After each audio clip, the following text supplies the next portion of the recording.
అందరికీ నమస్కారం. ఈరోజు కథ పంతం ప్రేమ పార్ట్ 41. ఇక స్టోరీలోకి వెళ్తే నెక్స్ట్ డే మొబైల్ రింగ్ అవుతున్న సౌండ్కి నిద్ర లేచాడు విక్రమ్. స్క్రీన్ మీద విజయ్ పేరు చూసిన విక్రమ్ కాల్ ఆన్సర్ చేశాడు. Advai farm house. Sir sir అని అరుస్తూ లోపలికి వచ్చాడు శేఖర్. కూల్గా బాల్కనీలో కూర్చొని కాఫీ సిప్ చేస్తూ ఐప్యాడ్లో ఏదో చూస్తున్న అద్వై విసుగ్గా శేఖర్ వైపు చూశాడు. సార్, భానుమతి మేడం విక్రమ్ దగ్గర నుండి వెళ్ళిపోయారు అన్నాడు శేఖర్. ఆ మాట విన్న అద్వై చిన్నగా జర్క్ అవడంతో అతని చేతిలో పట్టుకొని ఉన్న కాఫీ కప్ తొనికి చేతి మీద పడి చేయి ఎర్రగా కందిపోయింది. అయ్యో సార్ అంటూ టిష్యూను తీసి అద్వైకు ఇవ్వబోయాడు శేఖర్. శేఖర్ చేతిని పక్కకు నెట్టేస్తూ ముందు విషయమేంటో అది చెప్పు అన్నాడు అద్వై. సార్, నిన్న ఈవినింగ్ మిస్టర్ మాహిర్ వచ్చి భాను మేడంను తీసుకొని వెళ్ళిపోయారు అని చెప్పాడు శేఖర్. ఇందులో పెద్ద విషయం ఏముంది నువ్వు ఇంతగా హైప్ చేయడానికి అని అన్న అద్వై వైపు కాస్త విసుగ్గా చూసిన శేఖర్ ఆ విసుగు తన ముఖంలో కనిపించకుండా దాచేస్తూ, సార్, మేడం వెళ్ళిపోయిన తర్వాత విక్రమ్ మేడం కోసం సిటీ బయట ఉన్న గెస్ట్ హౌస్కి వెళ్ళాడు. తర్వాత సెక్యూరిటీ కూడా లేకుండా చాలాసేపు సిటీలో ఒంటరిగా తిరుగుతూ ఉన్నాడు. నైట్ హవేలీకి కూడా వెళ్లకుండా విల్లాకు వెళ్ళాడు అని చెప్పాడు శేఖర్. శేఖర్ చెప్పింది అంతా విన్న అద్వై కొంచెం సేపు సైలెంట్గా ఏదో ఆలోచిస్తూ ఉండిపోయాడు. తర్వాత ఈవిల్గా నవ్వుతూ టేబుల్ మీద ఉన్న ఐపాడ్ని తీసుకొని అక్కడి నుండి వెళ్ళిపోయాడు. వెళ్ళిపోతున్న అద్వై వైపు చూస్తూ, వార్తలు విన్నట్టు వినేసి వెళ్ళిపోతే ఇప్పుడు నేనేం చేయాలి? ఏదైనా చేస్తే నేను చెప్పానా అలా చేయమని అంటారు. చేయకపోతే నువ్వు ఉన్నదెందుకు, నీకు ఈ మాత్రం కూడా తెలియదా అని అరుస్తారు.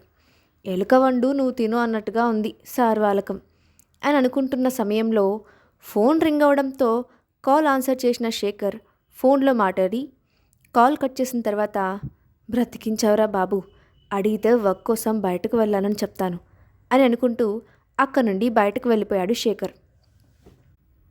రాయల్ హోటల్ టాప్ ఫ్లోర్లో జిమ్ నుండి తిరిగి వచ్చిన మాహిర్ భాను ఉన్న రూమ్ డోర్పై నాక్ చేశాడు.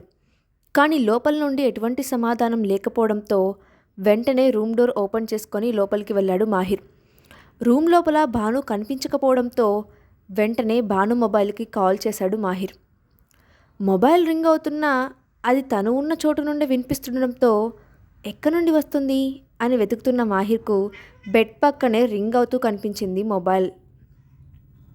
ఆ మొబైల్ని చూసిన మాహిర్ హో నో అని అనుకుంటూ వెంటనే కాల్ కట్ చేసి తన అసిస్టెంట్ ద్వాపర్కు కాల్ చేసి భాను గురించి చెప్పి సెక్యూరిటీ టీంను అలర్ట్ చేయమని చెప్పాడు.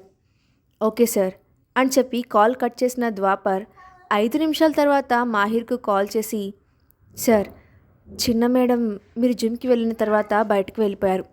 తన వెంట బాడీగార్డ్స్ ఎవరూ రాకూడదని స్ట్రిక్ట్గా వార్న్ చేసి మరీ వెళ్ళారట అని చెప్పాడు. అంటే తను వెళ్ళి సుమారుగా 2 గంటలు అవుతుంది. తను వెళ్ళిన విషయం నాకు ముందే ఎందుకు చెప్పలేదు అని అరిచాడు మాహిర్. ద్వాపర్ మాట్లాడుతూ, సార్, మేడం వద్దని చెప్పడంతో గార్డ్స్ ఆగిపోయారు. కానీ యుగ్ మేడంను తెలియకుండా ఫాలో అవుతూ వెళ్ళాడు. యూ డోంట్ వరీ సార్ అని చెప్పాడు ద్వాపర్. ద్వాపర్ చెప్పింది విన్న మాహిర్, వరి అవ్వకుండా ఎలా ఉంటాను? తను ఎంత టఫ్గా స్ట్రాంగ్గా కనిపించినా తను ఇంకా చిన్నపిల్లే కదా, ఇప్పటికీ తను వాళ్ళ ముందు వీక్ అయిపోతుంది అని అనుకున్నాడు. యూగ్ నుండి ఎప్పటికప్పుడు డీటెయిల్స్ తెలుసుకో, ఒక టీంను యూకి హెల్ప్ కోసం పంపించు అని చెప్పి కాల్ కట్ చేశాడు మాహిర్. విజయవాడ సిటీకి 60 కిలోమీటర్ల దూరంలో జంక్షన్ దాటిన తర్వాత వచ్చే సర్వీస్ రోడ్డు మీద వేగంగా వెళ్తూ ఉంది ఒక కార్ డ్రైవ్ చేస్తున్న భాను మనసులోని ఆలోచనలు మరింత వేగంగా పరుగులు పెడుతున్నాయి. 10 కిలోమీటర్లు వెళ్ళిన తర్వాత వచ్చిన ఒక మట్టి రోడ్డు వైపు కారును పోనిచ్చింది భాను. అలా కొంత దూరం వెళ్ళిన తర్వాత కారును పక్కకు ఆపిన భాను అక్కడి నుండి నడుస్తూ వెళ్ళింది. సుమారుగా 10 నిమిషాల పాటు నడిచిన తర్వాత ఒక తోటలోకి వెళ్ళింది భాను. చుట్టూ ఉన్న పరిసరాలను జాగ్రత్తగా గమనిస్తూ ముందుకు వెళ్ళిన భాను ఒక సమాధి దగ్గరకు చేరుకుంది. చుట్టూ పిచ్చి మొక్కలతో బయటకు సరిగ్గా కనిపించకుండా ఉన్న సమాధిని చూడగానే భాను కంప్లీట్గా బ్రేక్ డౌన్ అయిపోయింది. భాను ఆ సమాధిపై ఉన్న శిలాఫలకంపై తన చున్నీతో తుడుస్తూ, చూడు ఎలా ఉండాల్సిన నిన్ను ఎలా వదిలేశారో అంటూ చిన్నపిల్లలా కంప్లైంట్ చేసింది. కనీసం ఈరోజు నీకు జరగవలసిన కార్యక్రమాలు కూడా చేయలేదు. ఇలాంటి వాళ్ళన నువ్వు నెత్తిన పెట్టుకున్నావు అని అంది భాను. ఆ శిలాఫలకంపై ఉన్న శివప్రసాద్ అన్న పేరుని ప్రేమగా తాకుతూ, ఎందుకు తాతయ్య నన్ను వదిలి వెళ్ళిపోయావు? ఈ రాక్షసుల్లాంటి మనసులేని మనుషుల మధ్య నన్ను ఒంటరిగా వదిలి ఎందుకు వెళ్ళిపోయావు? నువ్వు ఉన్నంతకాలం కనీసం నా గురించి నాకు ఏమీ తెలియకుండా చేసేశావు. ఇప్పుడు నాకేమీ అర్థం కావడం లేదు ప్రసాదు. ఎవరిని నమ్మాలి, ఎవరిని నమ్మకూడదు అనేది నాకు అర్థం కావడం లేదు. అసలు నన్ను ఎందుకు వదిలి వెళ్ళిపోయావు ప్రసాదు అంటూ శివప్రసాద్ గారి సమాధిపై తల పెట్టుకొని ఏడుస్తుంది భాను. అలా చాలాసేపు ఉండిపోయింది. కొంతసేపటి తర్వాత ఎవరో తన తలపై నిమురుతున్నట్టుగా అనిపించడంతో కళ్ళు తెరిచి చూసింది భాను. కానీ అక్కడ ఎవరూ కనిపించలేదు. అదే సమయంలో ఎవరివో మాటలు, అడుగుల చప్పుడు వినిపించడంతో అలర్ట్ అయిన భాను అక్క నుండి వెళ్ళడానికి పైకి లేచింది. ముందుకు వెళ్తున్న సమయంలో సమాధి పక్కనే కింద పడి ఉన్న ఒక ఫ్లవర్ బొకే కాలికి తగలడంతో ఇది ఇక్కడికి ఎలా వచ్చింది అని ఆలోచనలో పడిన భాను ఆ అడుగుల చప్పుడు దగ్గరవడంతో ఆ పువ్వుల గురించి పట్టించుకోకుండా అక్క నుండి ముందుకు వెళ్ళిపోయింది. మరొక వైపు నుండి బయటకు వెళ్ళిపోతున్న భాను తన చేతిని ఎవరో వెనుక నుండి పట్టుకోవడంతో వెనక్కి తిరిగి చూసింది భాను. తన చేయి పట్టుకొని ఉన్న వ్యక్తిని చూసిన భాను కోపంగా, నా చేయి వదిలిపెట్టు వివేక్ అని అంది. కానీ వివేక్ మాత్రం అందుకు సిద్ధంగా లేడు. వివేక్ ఒక్కసారిగా భానుని తన వైపుకు లాగి హక్ చేసుకుంటూ, ఐఎమ్ సారీరా, ఇంకెప్పుడు నిన్ను అనుమానించి దూరం పెట్టను. నువ్వు చెప్పింది నేను నమ్ముతాను. ప్లీజ్ రా, మళ్ళీ నన్ను వదిలేసి వెళ్ళిపోవద్దు అని అంటున్నాడు. వివేక్ను అతి కష్టం మీద వెనక్కి నెట్టిన భాను కొన్ని క్షణాల పాటు వివేక్ వైపు చూస్తూ ఉండిపోయి ఒక్కసారిగా నవ్వడం మొదలుపెట్టింది. భాను నవ్వేయడంతో నెమ్మదిగా ముందుకు వచ్చి భాను చేపట్టుకొని మృదువుగా నిమురుతూ, కల్కి, జరిగిన దాంట్లో నీ తప్పు ఏమీ లేదనే నాకు తెలిసింది. అప్పుడు ఏదో కోపంలో ఉండి నువ్వు చెప్పిన విషయం నేను వినిపించుకోలేదు. ఐఎమ్ రియల్లీ సారీరా అని అన్నాడు వివేక్. వివేక్ చేతిలో నుండి తన చేతిని వెనక్కి తీసుకున్న భాను వివేక్ వైపు చూసి వెటకారంగా నవ్వుతూ, మిస్టర్ వివేక్, నీకు అనిపించడం లేదా ఏంటి? మీరు నాకు సారీ చెప్పడానికి చాలా ఆలస్యమైందని అని అంది భాను. కల్కి ప్లీజ్, నేను ఆస్ట్రేలియా నుండి భారతదేశానికి తిరిగి వచ్చిన తర్వాత నాకు అసలు విషయం తెలిసింది. అప్పటి నుండి నేను నీకోసం వెతుకుతూనే ఉన్నాను. ఆ రోజు హోటల్లో నేను మిస్ అయ్యాను. కానీ ఈరోజు నువ్వు తాతయ్యను చూడ్డానికి తప్పకుండా వస్తావని తెలుసు. అందుకే ఆ రోజు నుండి ఈ రోజు కోసమే ఎదురు చూస్తున్నాను అని అన్నాడు వివేక్. అవును, అందుకే కదా పని కట్టుకొని మరి నీకు కాబోయే మావగారికి నేను వచ్చిన విషయం చెప్పావు అని అంది భాను. ఆ మాటతో వివేక్ భాను భుజాలను పట్టుకొని భాను కళ్ళలోకి చూస్తూ, కల్కి, నువ్వు వాళ్ళని అపార్థం చేసుకుంటున్నావు. వాళ్ళు ఇప్పటికీ నీకోసం ఎదురు చూస్తున్నారు. నువ్వు తిరిగి వస్తే వాళ్ళు కూడా సంతోషపడతారు. అంతేకాదు, నేను మన పెళ్లి గురించి వాళ్ళతో మాట్లాడతాను. మన ఇద్దరి పెళ్ళికి అందరినీ నేను ఒప్పిస్తాను అని అన్నాడు వివేక్. వివేక్ చెప్పిన మాటకు పెద్దగా నవ్వేసిన భాను, పెళ్ళా? ఏ పెళ్ళి గురించి మాట్లాడుతున్నావు? అది ఆగిపోయి 4 సంవత్సరాలు అవుతుంది. కాదు, అది ఆగిపోలేదు, నువ్వే ఆపేశావు. ఒక అబద్ధాన్ని నిజమని నమ్మి నేను నీపై పెట్టుకున్న నమ్మకాన్ని, నా మనసును ముక్కలు చేసి వెళ్ళిపోయావు. ఆ రోజు నేను ఎంతగా బ్రతిమలాడాను, ఎంతగా ప్రాధేయపడ్డాను. కానీ ఒక్కరైనా నా మాట విన్నారా? ఆఖరికి నువ్వు కూడా నా మాట నమ్మలేదు. వాళ్ళపై నువ్వు పెట్టుకున్న నమ్మకం అనే పరదా నిజాన్ని నీ కళ్ళకు కనపడనివ్వలేదు. అందుకే అప్పుడు నాతో పెళ్ళి క్యాన్సిల్ చేసుకొని కావ్యతో ఎంగేజ్మెంట్ చేసుకున్నావు. మళ్ళీ ఇప్పుడు వచ్చి నాతో పెళ్ళి అంటున్నావు. Shame on you Vivek. First నీ ఆలోచనల పట్ల నువ్వు ఒక క్లారిటీకి రా. కానీ మళ్ళీ పెళ్ళి గిల్లి అంటూ నా ముందుకు వచ్చే ప్రయత్నం మాత్రం చేయకు అని అక్కడి నుండి వెళ్ళిపోవడానికి వెనక్కి తిరిగింది భాను. వెళ్ళిపోతున్న భాను చేతిని గట్టిగా పట్టుకున్నాడు వివేక్. వివేక్, నా చేయి వదులు అని అంటున్నా వినిపించుకోకుండా భాను చేతిని వదలకుండా పట్టుకొని హిస్టీరియా వచ్చిన వాడిలా అరుస్తూ, కల్కి, నువ్వు అవునన్నా కాదన్నా నువ్వు నాకే సొంతం. నువ్వు కేవలం నాకు మాత్రమే సొంతం. నువ్వు బ్రతికితే కేవలం నా భార్యగా మాత్రమే బ్రతకాలి. ఇప్పుడే మనం పెళ్లి చేసుకుందాం రా అంటూ భాను చేతిని పట్టుకొని లాక్కెళ్ళడం మొదలుపెట్టాడు వివేక్.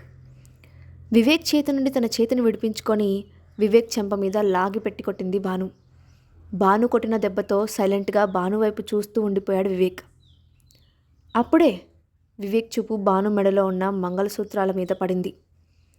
నువ్వు నీకు అంటున్న వివేక్ వైపు చూస్తూ, అవును, నాకు ఆల్రెడీ పెళ్ళైపోయింది అని చెప్పింది భాను.